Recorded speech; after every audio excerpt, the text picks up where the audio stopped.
낙엽기 이효석 1937년 창기슬기에 붉게 물든 담쟁이 잎새와 푸른 하늘, 가을의 가장 아름다운 이 한 폭도 비늘 구름같이 자취 없이 사라져버렸다.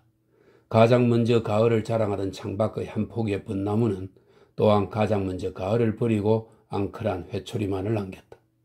아름다운 것이 다 지나가버린 늦가을은 추잡하고 한산하기 짜깁다. 담쟁이로 폭 치워졌던 집도, 초목으로 가득 덮였던 집도 모르는 결에 참혹하게도 옷을 벗겨버리고 앙상한 해골만을 드러내게 되었다. 아름다운 꿈의 채색을 여지없이 잃어버렸다.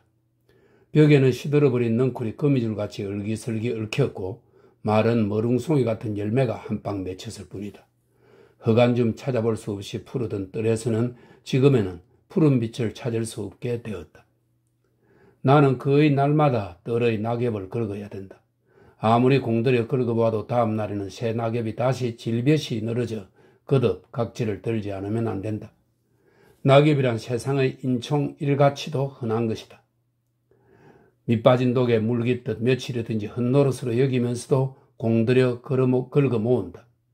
벚나무 아래 수북이 쌓아놓고 불을 붙이면 속으로부터 푸석푸석 타면서 푸른 연기가 모로 길게 솟아오른다. 연기는 바람 없는 뜰에 아늑히 차서 울같이 괴한다. 낙엽 연기에는 진한 커피의 향기가 있다. 잘 익은 깨금의 맛이 있다. 나는 그 귀한 연기를 마음껏 마신다. 욱신한 향기가 몸의 구석구석에 배어서 깊은 산속에 들어갔을 때와도 같이 풍준한 만족을 느낀다. 낙엽의 연기는 시절의 진리요 가을의 마지막 선물이다.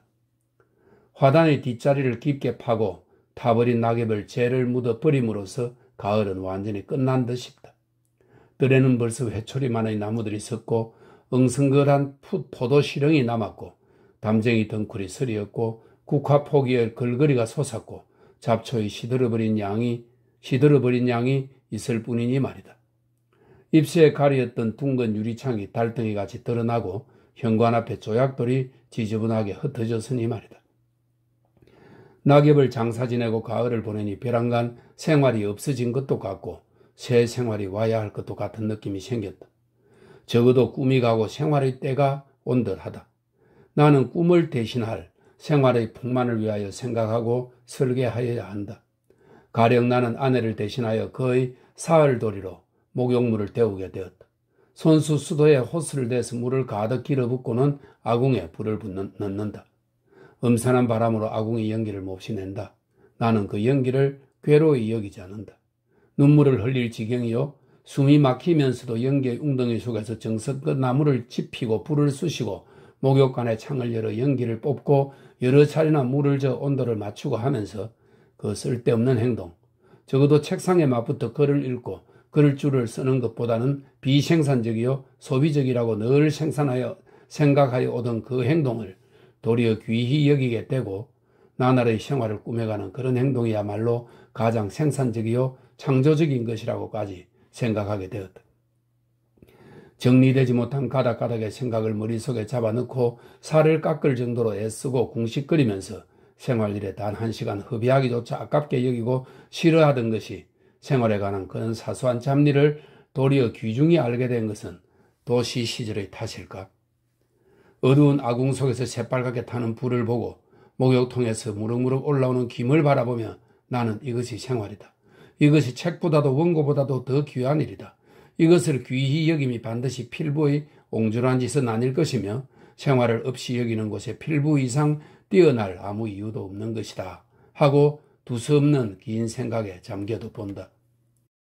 이윽고 더운 물속에 몸을 담그고 창으로 날아들어와 물 위에 뜬 마지막 낙엽을 두 손으로 건져내고 안개같이 깊은 무더운 김 속에 몸과 마음을 푸근히 녹일 때 이 생각은 더욱 절실히 육체 속에 사무쳐 든다.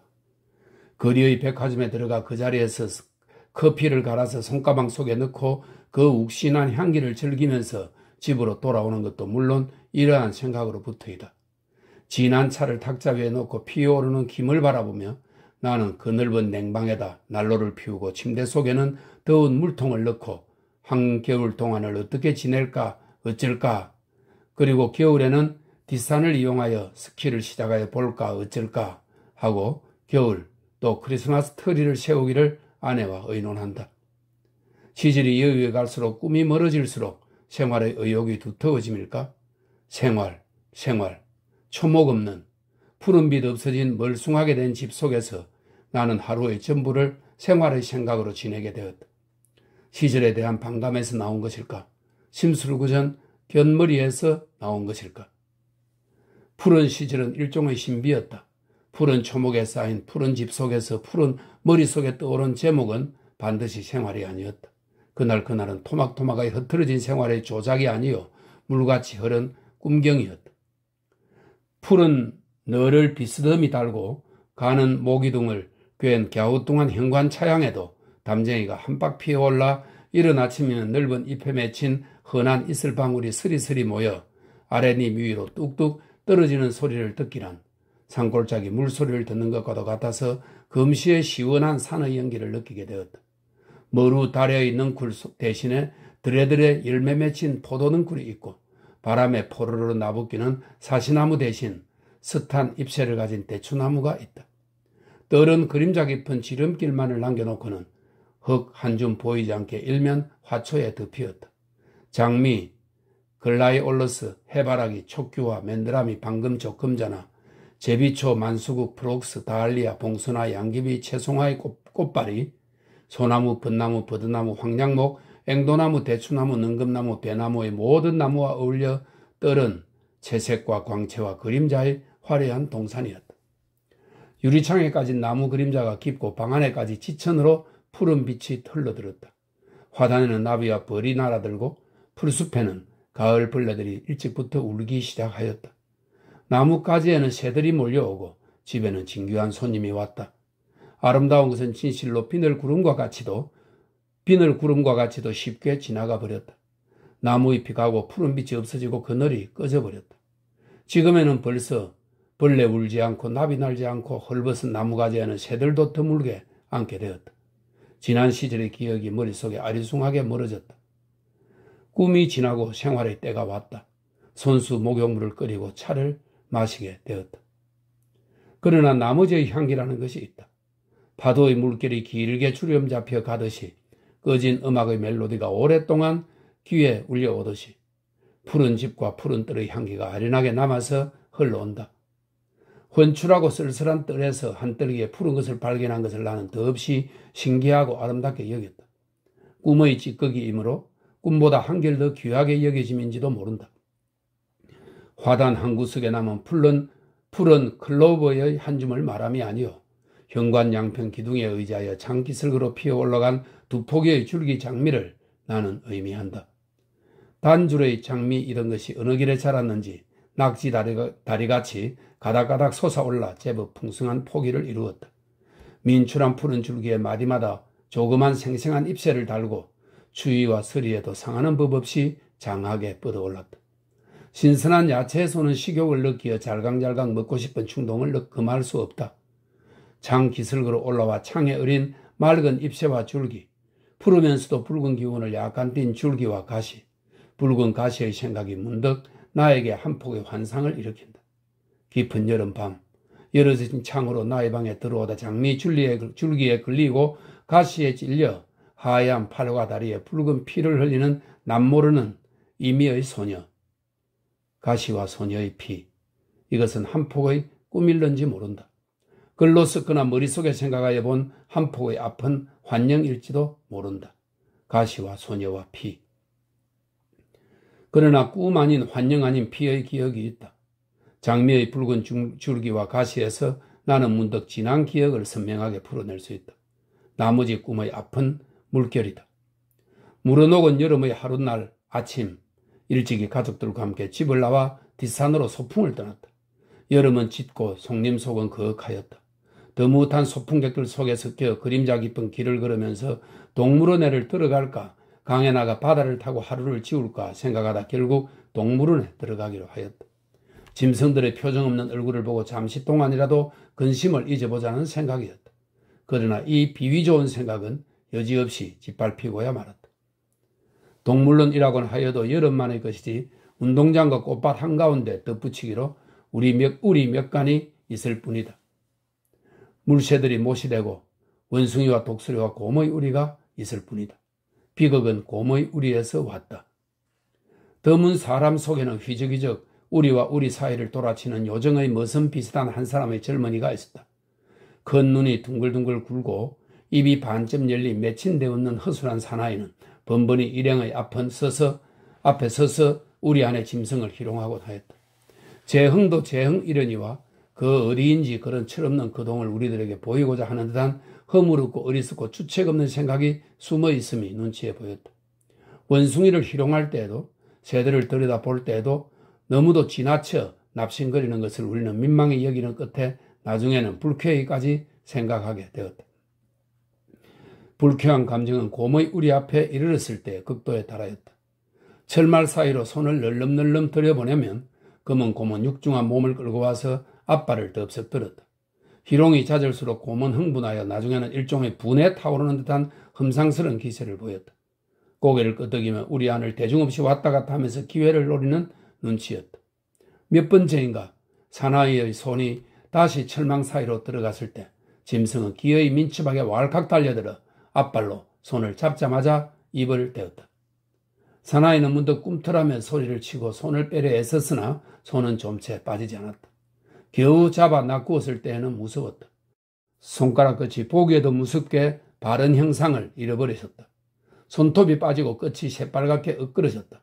사나이는 금세 얼굴이 파랗게 질리고 두 눈이 휘둥그레지며 넋일근 이런 사람같이 한참 동안이나 멍숭하게 섰다가 비로소 피어르는 손을 쥐고 어쩔 줄 모르고 쩔쩔 헤매었다.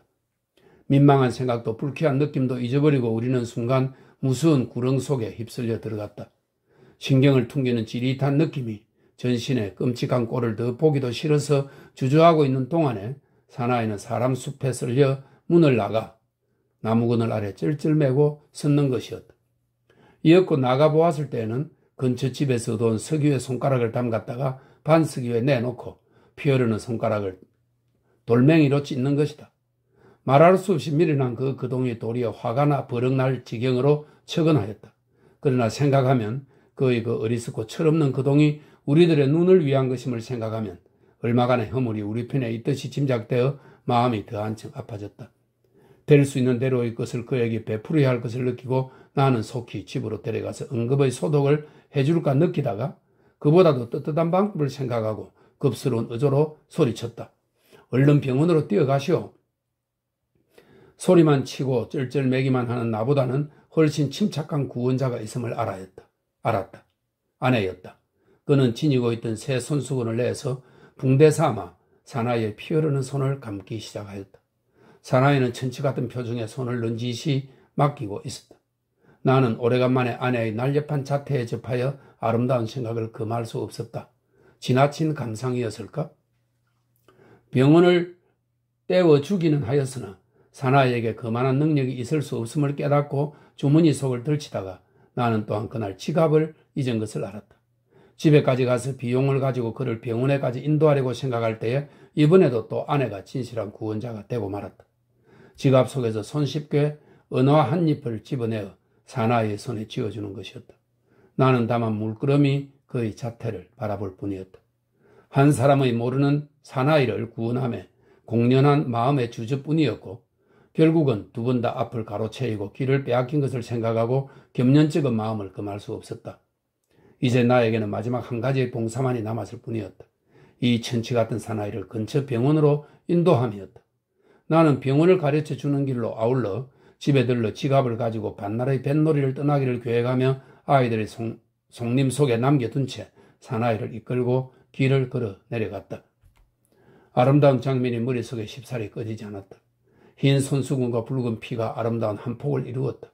피와 수건의 붉은 것과 흰 것의 조화가 맑고 진하게 오랫도록 마음속에 물결치게 되었다.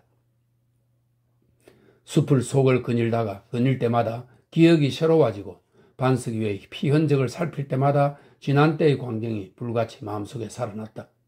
근처 집에서 사나이의 그 뒷소식을 물어 무사하다는 것을 듣고 일종의 알 수 없는 안심조차 느꼈다. 시절이 갈려 가을이 짙고 숲풀 속에 낙엽이 산란하게 날릴 때 오히려 기억은 더 새로웠다. 가을이 다 지난 흑빛만의 뜰에서 잠깐 있었던 피어의 기억을 장미의 붉은 가시로 말미암아 다시 추억에 낸 것이다. 마음을 빛나게 하는 생생한 추억. 늦게까지 남아있는 장미 포기와 함께 늦가을의 귀한 마지막 선물이다. 푸른 집 속에 남은 철러진 꿈의 물경이다. 생활의 시절이 단란한 때가 왔다. 어린 것을 데리고 목욕물 속에 잠기는 것도 한 기쁨이 되었다. 크리스마스 트리에 오색 전기를 장식하고 많은 선물을 달아맬 것도 한 즐거운 기대다. 책상 위에는 그림책을 펴놓고 허물없는 꿈에도 잠길 수 있는 것이다. 가난한 재료로 될 수 있는 대로의 풍성한 꿈이 이 시절에 맡겨진 과제이다. 생활의 제주이다. 낙엽의 암시이다. 1937년 1월